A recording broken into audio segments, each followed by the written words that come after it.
YouTube কি দেখে আমাদের ভিডিও ভাইরাল করে থাকে, তো সেটাই জানতে পারবেন আজকের এই ভিডিওতে। তো ভিডিওটি প্রথম থেকে শেষ পর্যন্ত দেখুন, তাহলে কিন্তু আপনি বুঝতে পারবেন যে এই বিষয়ের উপর যদি আমরা ফোকাস করি তাহলে কিন্তু আমাদের ভিডিওগুলো রাতারাতি ভাইরাল করতে পারবো। তো বেশি কথা বলবো না, চলে যাই মোবাইল স্ক্রিনে। তো দেখতে পারছেন আমার এই ভিডিওতে ভিউজ এসেছে ৫,৪১১টি এবং কি ওয়াচ টাইম এসেছে ১৪৪ ঘন্টা। তো সাবস্ক্রাইবার এসেছে ৪৫টা প্লাস। তো আমরা রিচ অপশনে ক্লিক করে দেব। তো রিচ অপশনে ক্লিক করে দিলাম। রিচ অপশনে ক্লিক করে দেওয়ার পর দেখতে পারছেন আমার এই ভিডিওটি ২৭,৭০০ মানুষকে পাঠিয়েছে। তো সেখান থেকে মাত্র ৫,৪০০ মানুষ আমার ভিডিওটি দেখেছে। মানে অনেক মানুষকে কিন্তু আমার ভিডিওটি পাঠিয়েছে। তো সেখান থেকে মাত্র ৫,৪০০ মানুষ আমার এই ভিডিওটা দেখেছে। তো আমরা চলে যাব ইমপ্রেশন ক্লিক থ্রু রেট, মানে হচ্ছে আমি যে থাম্বনেলটি তৈরি করেছি সেটাতে কতটা ক্লিক পড়েছে এবং কি আমার ভিডিওটি ক্লিক করে দেখেছে। তো সেই কারণেই বলি অবশ্যই একটি আকর্ষণীয় থাম্বনেল তৈরি করবেন। দেখতে পারছেন ১০০-র মধ্যে কিন্তু 18.৪% আমার থাম্বনেলটা মানুষ পছন্দ করেছে। থাম্বনেলটা একটু ভালো হওয়ার কারণেই কিন্তু এতটা ভিউজ এসেছে। অনেকেই কিন্তু ৪, ৫, ৩ এরকম থাকে নতুন অবস্থায়, তাদের ভিডিওতে কিন্তু ভিউজ হয় না। তো দেখতে পারছেন ইমপ্রেশনস ক্লিক থ্রু রেট, এটা আপনি যত বাড়াতে পারবেন ততই কিন্তু আপনার ভিডিওতে ভিউজ আসবে। তো সেই কারণেই বলি অবশ্যই একটি আকর্ষণীয় থাম্বনেল তৈরি করবেন, যেটা দেখেই দর্শকরা যেন আপনার ভিডিওতে ক্লিক করে। যত ক্লিক করবে তত কিন্তু এই ইমপ্রেশন রেটটা বেড়ে যাবে, আপনার ভিডিওতে ভিউজ আসবে। অবশ্যই আপনার ভিডিওর সাথে প্রাসঙ্গিক রেখে একটি থাম্বনেল তৈরি করবেন, যাতে থাম্বনেলটা আকর্ষণীয় হয়। আপনি কিন্তু ভিন্ন থাম্বনেল দিতে পারবেন না। ভিডিওর সাথে যদি না মিলে, যদি থাম্বনেলে অন্য কিছু দিয়ে দেন তাহলে কিন্তু আপনার সমস্যা হতে পারে।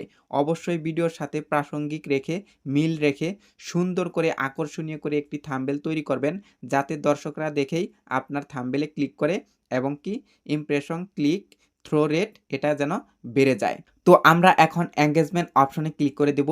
এটা কিন্তু খুবই গুরুত্বপূর্ণ ভিডিওর জন্য। তো আমি ক্লিক করে দিলাম। ক্লিক করে দেওয়ার পর দেখতে পারছেন এখানে ১৪৪ ঘন্টা কিন্তু ওয়াচ টাইম এসেছে। তো আমরা একটু এদিকে চলে যাব।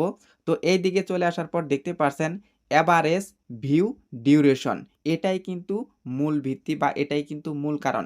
এটা আপনার যত ভালো থাকবে ততই কিন্তু আপনার ভিডিও ভাইরাল হবে। আমার ভিডিওটা এভারেজ ভিউ ডিউরেশন হলো ১ মিনিট ৩৬ সেকেন্ড। এটা যত বাড়বে ততই কিন্তু ভিডিও ভাইরাল হবে। এটা হলো এঙ্গেজমেন্ট।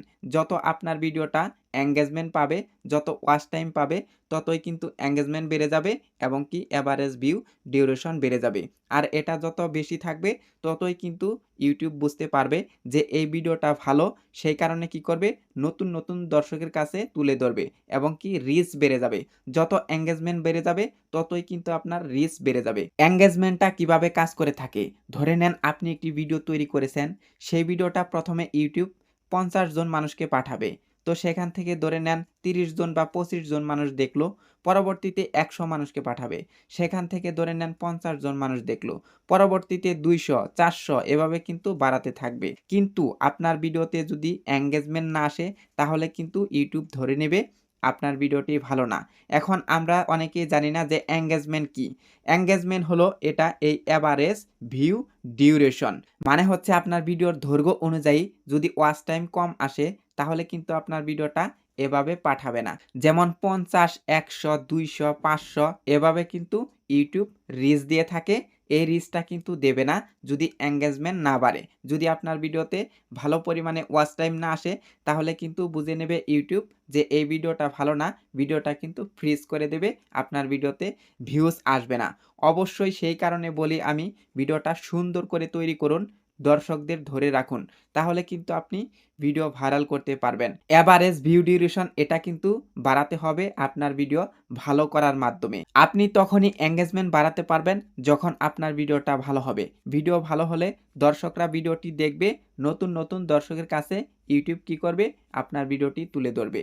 আর রিচ বেড়ে গেলে এঙ্গেজমেন্ট বেড়ে যাবে, আর এঙ্গেজমেন্ট বেড়ে গেলে রিচও বেড়ে যাবে। তো এভাবেই মূলত ইউটিউব ভিডিও ভাইরাল করে থাকে।